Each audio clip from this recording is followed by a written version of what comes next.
Good morning, students. Class 10th. Organized sector. Second lesson of economics is going on. This is a last volume or fourth volume of sector of Indian economy. Sectors of Indian economy. You have studied first sector. It means agriculture sector or primary sector. Secondary sector, manufacturing sector, and tertiary sector जो होता है, this is also known as a service sector.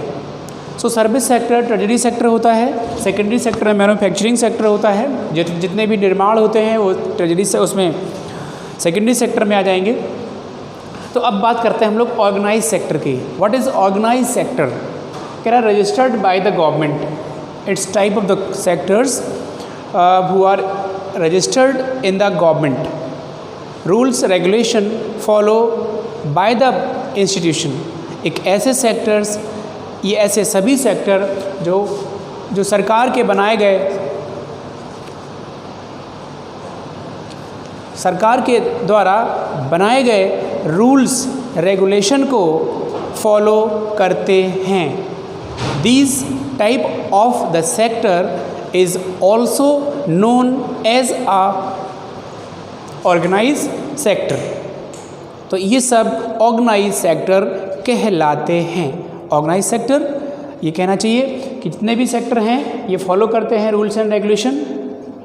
Like factory act. Factory act, factory act का मतलब होता है and labour act. चल नहीं पाएगा. Factory act, labour act, wage act.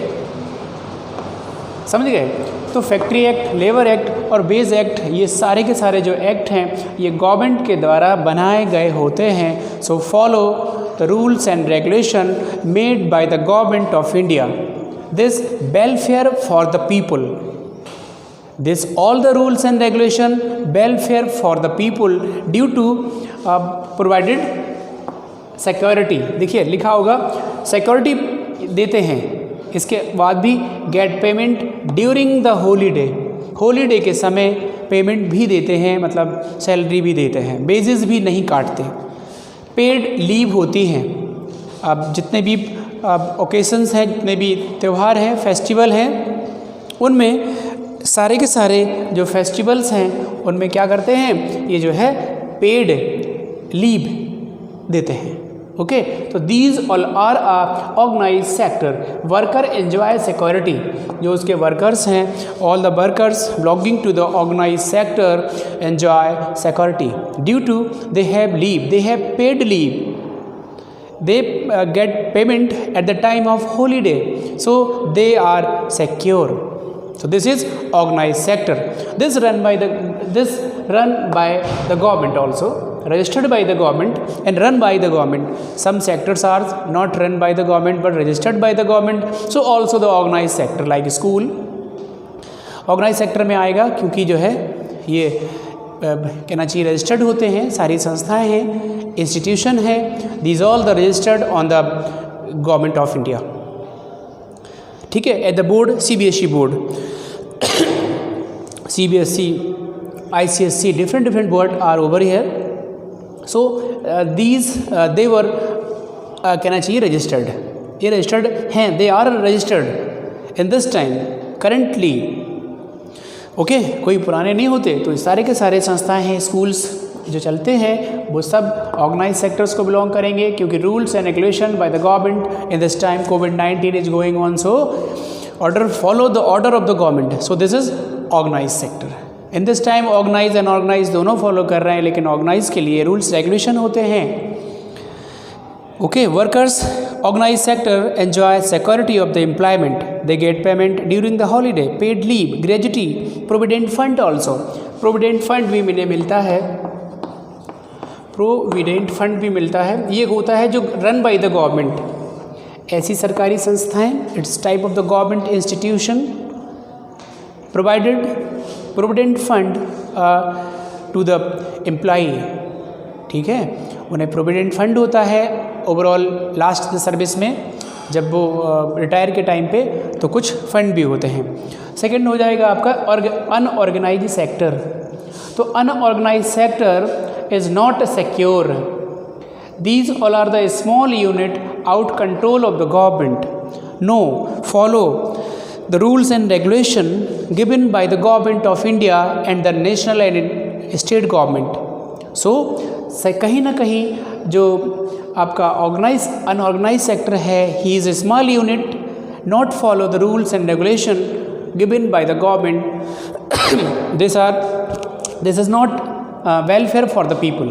ये जो है वो साफ लिखा है कि these are the small unit out control of the government. No provision over time, no provision of the over time.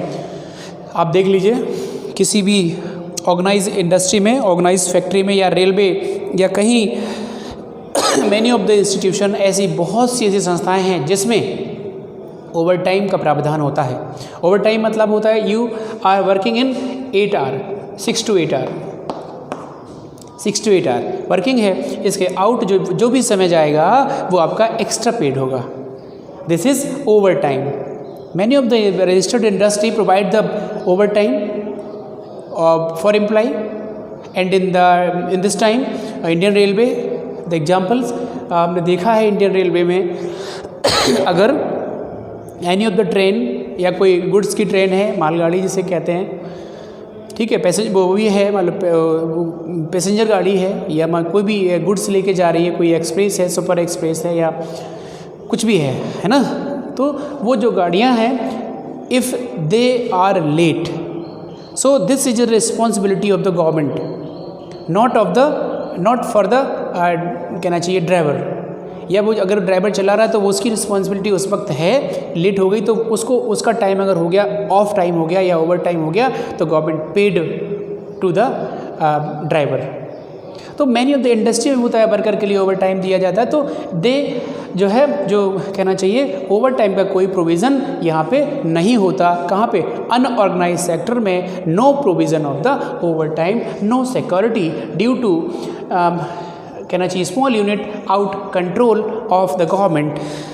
Okay, तो इन सिंस 1990 से लेके हमने देखा कि number of the workers losing their jobs, number of the workers losing their job का मतलब है कि जो है 1990 से हमने देखा कि नंबर ऑफ द वर्कर्स, जाने कितने लोग, जाने कितने कामगार लॉसिंग देयर जॉब लॉस हो गए, इनके रोजगार इनके चले गए. ओके, तो वर्कर्स कहना चाहिए कि unhappy with the unorganised sector and people are engage in the organised sector, so they were enjoy the security and many of the minimum wage यहाँ पे होता है एम मिनिमम वेज एक्ट. मतलब minimum का मतलब होता है निम्नतम मजदूरी अधिनियम, कि आप इतने से कम नहीं देंगे. जिस प्रकार हम लोगों ने पढ़ा था उसमें कि MSP minimum support price 9th में पढ़ा था कि FCI की गोदाम में फूड ग्रेन्स अवेलेबल होते हैं. FCI की गोदाम में फूड ग्रेन अवेलेबल जब होते हैं तो वो कहाँ से आखिर ग्रेन और राइस आता कहाँ से है, जो व्हीट एंड राइस आता कहाँ से है? This purchase directly from the farmer, the government on the MSP minimum support price. वो पहले से पहले पूरी भूमिका, पूरा का पूरा माहौल तैयार कर लेती है कि मिनिमम सपोर्ट प्राइस से नीचे कोई भी संस्था, कोई भी शॉप में, कोई भी मार्केट में आदमी नहीं खरीदेगा. This is a minimum deadline है ये. इससे नीचे कोई भी व्यक्ति फार्मर का ग्रेन नहीं खरीद सकता. This is MSP minimum support price. तो वही कह रहे हैं कि मिनिमम वेज एक्ट में उनकी जो निर्धारित जो बेज है, निर्धारित जो मजदूरी है, उससे कम में कोई भी व्यक्ति उनसे काम नहीं करा सकता. किससे? लेबर से कोई भी व्यक्ति काम नहीं करा सकता जब तक वो जो है ये इस एक्ट के थ्रू काम कर रहे हैं, क्योंकि वो ऑर्गेनाइज में है, वो ग्रेजुटी है उसको, और बेज एक्ट फॉलो कर रहा है एंड लेबर एक्ट फॉलो कर रहा है, फैक्ट्री एक्ट फॉलो कर रहा है. तो इन सब एक्ट में व्यक्ति को ऑर्गेनाइज सेक्टर ये कहलाता है. इसमें सारी की सारी सुविधाएं उसे होती हैं. ये आप देख रहे हैं तो आप समझ गए होंगे कि ऑर्गेनाइज और अनऑर्गेनाइज सेक्टर कैसे होते हैं. ठीक है, ऑर्गेनाइज और अनऑर्गेनाइज सेक्टर में आपको पूरी की पूरी डिफरेंस पता लग गया होगा. These nearly 80% of rural household in India in the marginal small farmer category. कह रहे हैं 80% जो एरिया है रूरल का, गांव में 80% जो लोग हैं rural household in India are marginal and small farmer category. ये मार्जिनल है, मर्ज है, इसमें जुड़े हुए हैं, छोटी से छोटी किसानी में, छोटे छोटे कारोबार में, छोटी छोटी मजदूरी में एंगेज हैं।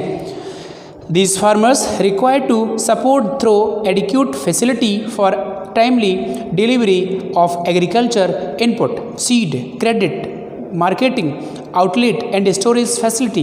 देखिए, अगर ये स्मॉल यूनिट में ये जो फार्मर्स हैं ये अगर लगे हुए हैं यहाँ पर, तो इन्हें क्या चाहिए, स्मॉल ग्रेजुटी चाहिए, इन्हें चाहिए, कहना चाहिए कि छोटे छोटे खर्चों के लिए इन्हें एक पेमेंट चाहिए होता है, इन्हें फाइनेंस चाहिए होता है, क्योंकि इंसेक्टिसाइड और जो है सीड्स और मैनी ऑफ द स्टोरेज भी अवेलेबल होना चाहिए। स्टोरेज का मतलब होता है at the time of production. Farmer की मजबूरी होती है कि वो अपने प्रोडक्ट को मंडी में या बाज़ार में बेचे, मार्केट में बेचे, या सरकार को एमएसपी पे दे। हो सकता है एमएसपी के ऊपर भी रेट हो जाए, तो कोल्ड स्टोरेज होने चाहिए फार्मर्स के लिए, ताकि production at the after the production अपना जो ग्रेन है, जो फूड ग्रेन है, वो वहाँ पे स्टोर करा सके। तो कहीं ना कहीं ये जो सेक्टर्स हैं और ऑर्गेनाइज सेक्टर और अनऑर्गेनाइज सेक्टर में ये सब चीज़ें होनी चाहिए। ये जो बात कर रहे हैं हम, मार्जिनल छोटे छोटे किसान हैं, वो सब अनऑर्गेनाइज सेक्टर में आएंगे। ये मत भूलिए कि वो अपनी खेती कर रहे हैं, लेकिन हैं तो असुरक्षित स्मॉल प्लॉट पे लैंड्स पे खेती कर रहे हैं, तो they total depend on the rain and the monsoon. If monsoon failure और डिपेंड अच्छे से नहीं होती या ड्रॉट फ्लड में उनकी फसलें खराब होती, तो वे अनसिक्योर हैं, अनऑर्गेनाइज सेक्टर में ही आएंगे। Small scale industry also require government support for procuring raw material, marketing, final output।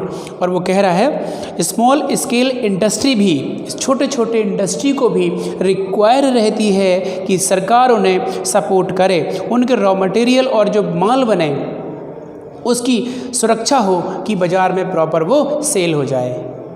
Suppose that you are having a industry, एक छोटी सी स्मॉल स्केल इंडस्ट्री है, आपने कोई प्रोडक्ट बनाया, तो आपका कम से कम प्रोडक्ट का रॉ मटेरियल सही रेट पे मिले, और रॉ मटेरियल के बाद आपने जो फाइनल प्रोडक्ट तैयार किया है ना, जो फाइनल प्रोडक्ट तैयार किया वो बाज़ार में प्रॉपर बिके, उसकी डिमांड हो। ऐसा नहीं उसकी डिमांड ना हो, आपने बना के रख लिया तो no need of the market, no need of the any of the product in the market. So आपका बाज़ार में वो काम जो है आपने जो प्रोडक्ट बनाया है उसकी कोई वैल्यू नहीं रहेगी और वो ख़त्म हो जाएगा, बेकार हो जाएगा। सर देखिए, ऑर्गेनाइज में आ जाएगा आपका पोस्ट ऑफिस और railway, example of the public, ये पब्लिक सेक्टर का है ना। और जो है जो रेलवेज़ हैं पब्लिक सेक्टर में आएंगे, और जो कहना चाहिए पब्लिक मतलब ऑर्गेनाइज या सरकारी सेक्टर में आएंगे। Tata iron steel company limited TISCO और Reliance industries Limited RLL are private sector. जो टिस्को है, टिस्को का मतलब टाटा जो इंडस्ट्री है, Tata iron and steel company limited, Tata iron and steel company limited belong to जो है प्राइवेट सेक्टर, और also the Reliance industries limited RIL। ठीक है, तो ये प्राइवेट सेक्टर, ये आपके प्राइवेट मतलब फॉर्मल अनफॉर्मल सेक्टर हो गए, प्राइवेट और गवर्नमेंट सेक्टर हो गए। ये सारे के सारे इस example of the construction of road, railways, जो है ब्रिज, ये सारे के सारे सरकार के द्वारा होते हैं। तो the government not spend on their running proper school or providing quality education, especially elementary education is duty of the government. India is the literate population is one of the largest in the world. देखिए, तो सरकार कहीं ना कहीं in sector पे proper काम करे, education पे इन्वेस्ट करे। हमने कल बताया कि 20 lakh 20 lakh job available in this sector, कौन से एजुकेशन सेक्टर में। तो इसीलिए एजुकेशन सेक्टर में इतने बड़े उस पर ये जो है होता है। Thank you guys. इकोनॉमिक्स का ये 4th वॉल्यूम, ये चैप्टर फिनिश। अभी हम इसकी PDF भी प्रॉपर जो है एक फ़ोटोकॉपी या PDF अवेलेबल करा देंगे। Thank you so much.